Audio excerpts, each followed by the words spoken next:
Good morning, everyone, and welcome to Jason Mackey's First 10, the quick hit podcast that gets you ready for the day. I am, of course, Jason Mackey. Thank you for checking us out. A lot to talk about on today's episode. Busy as ever. We're going to get into some Penguin stuff and a column written by one of my colleagues, Dr. Joe Starkey, that I thought was really good and worth talking about on here. Second topic will be, another thing from a colleague and something interesting that I picked out of Jerry Dulac's chat, talking a little bit of draft stuff. We're getting closer and closer to that day. And we're going to conclude by discussing the Pirates and a rotten sweep in New York, some stuff to take away, spin it back home. Boston coming to town for the weekend, and the Pirates are going to have at least one hole to fill, maybe two. We will talk about those. But first, I want to remind you of us being sponsored by the North Shore Tavern. If you love baseball, you'll love the North Shore Tavern across from PNC Park. It's Pittsburgh's home for steak on a stone. Interior is wall-to-wall Pirates. There are appetizers, entrees, and of course, steak and seafood on a sizzling lava stone. Check it out. We're actually going to be there. We're going to be across the way at Mike's Beer Bar. This is starting to come out publicly, but April 25th and 26th, the first two nights of the NFL draft, we're going to be over there doing a live stream. It's going to be me, Chris Carter, Adam Bittner, and Brian Batko is going to check in a little bit from Steelers headquarters. Really excited for this thing. I think it's a great concept. These live streams have been extremely popular. There's no better place to hang out in the city, frankly, than Mike's Beer Bar and doing this. Logistically, it's going to be fun for me. I'm going to be over there for a little bit talking to those guys and then drive over to the facility, and I'm writing live off of that one. But so much to get into. We'll get into more draft stuff and just, it never ceases to amaze me either how popular some of the draft stuff is. Mock drafts, hypothetical drafts. Brian did something that was really cool. I thought if everything broke the Steelers' way, what that would look like. Just so much theorizing, but it's a really big thing. We'll get into that a little bit after the Jarry discussion. So, okay, Joe Starkey wrote this column comparing Tristan Jarry to Kenny Pickett. I thought it was really good. I thought it was really sharp by Joe. I love the way Joe's brain works. I've told him that. But and the crux of Joe's argument was basically that if we have to sit here and debate and ask questions whether you're the guy, you're not the guy. Probably going to look elsewhere. I think he used an analogy of Ben Roethlisberger, could limp in there, and he didn't need to practice, didn't need to do anything. All he needed to do was at 1:00 on Sunday say, I'm good to go. I'm like, all right, you're starting. And that's not where they're at with Jarry. I mean, it's the furthest thing from that. Season finale. I'm recording this during the Islanders game, and Nedeljkovic is playing again. I'm not saying anything good, bad, or indifferent, but there's clearly not a lot of faith in Tristan Jarry.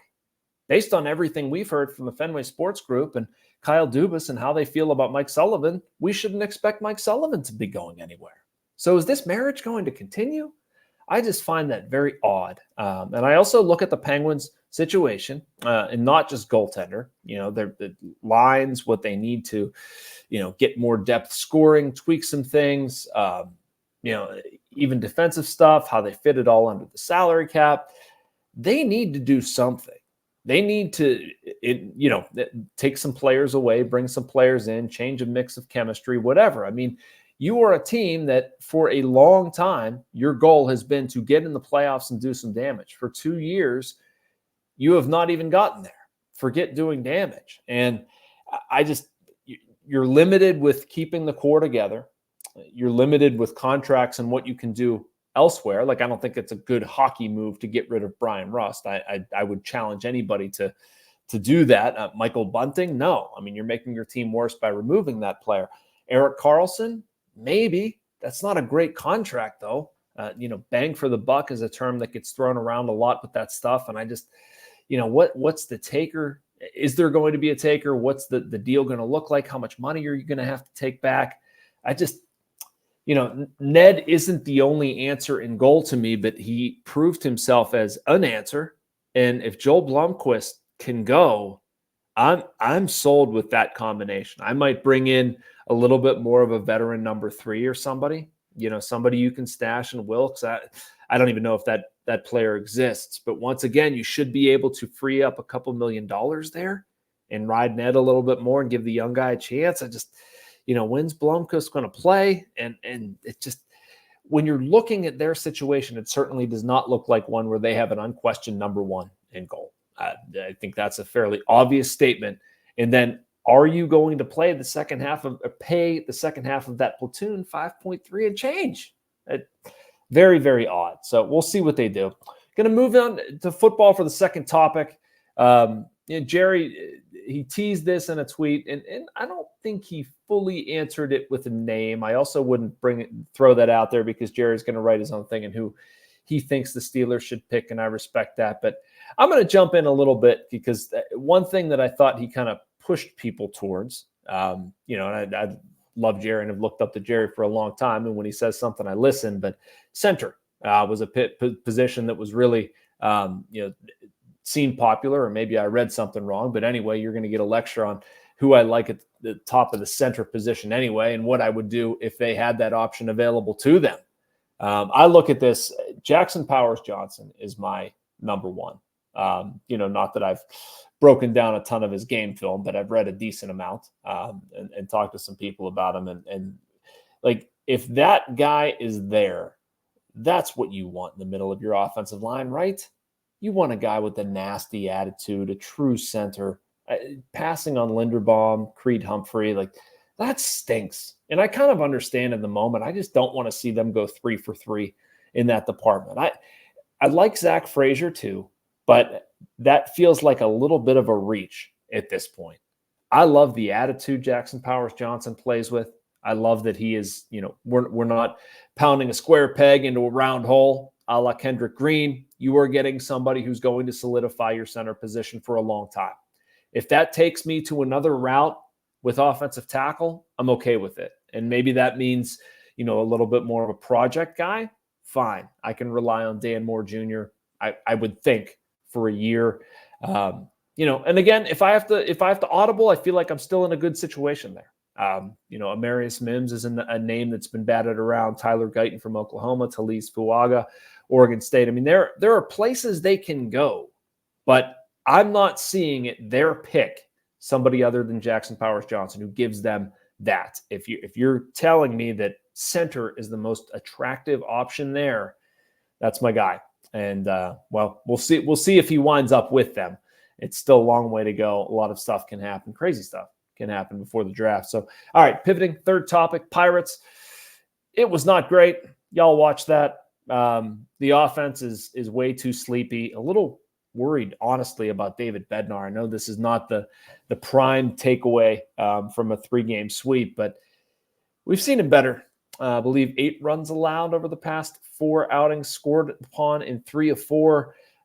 Just their bullpen. I remember writing and talking to so many people about how good we expected their bullpen to be thus far. And it's not been bad, but it hasn't been good either. You'd certainly like to see more.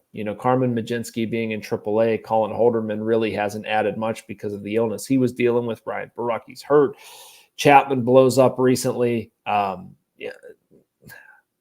That's kind of been it. They missed Dari Moreta to a certain extent. You're relying on Hunter Stratton a lot. Ryder Ryan, okay. Jose Hernandez just optioned to AAA. We'll talk about that in a minute. Luis Ortiz at times was good.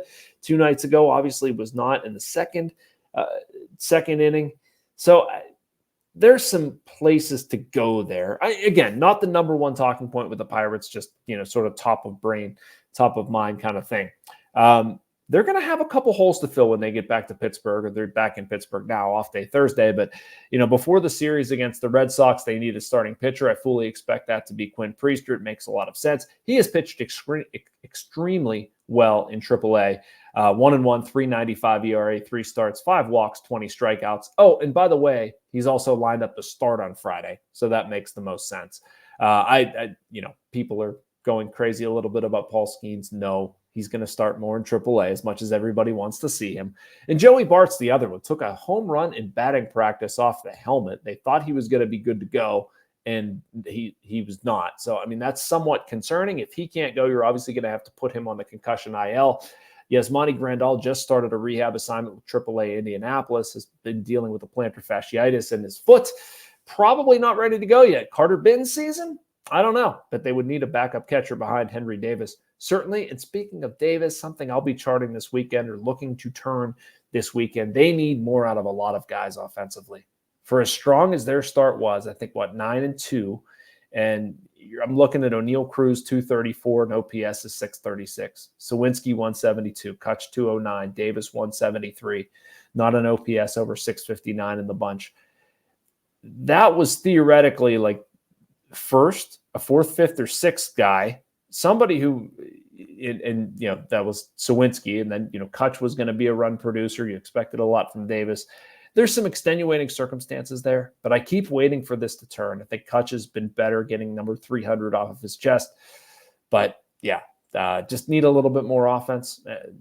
That was one of my takeaways from this thing. Too many strikeouts, too much free swinging, too much looking, frankly. I mean, they just kind of seem caught in between. So big series against Boston when they get back home. That does it for me. Remember to like and subscribe. You can get more from this podcast and all of your other Post-Gazette podcasts and content throughout the week. Talk to you back here in the same space tomorrow.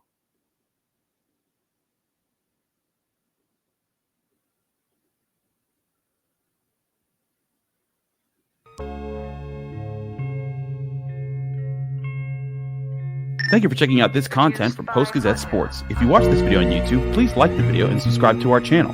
For all of the sports coverage the Post-Gazette has to offer, visit post-gazette.com.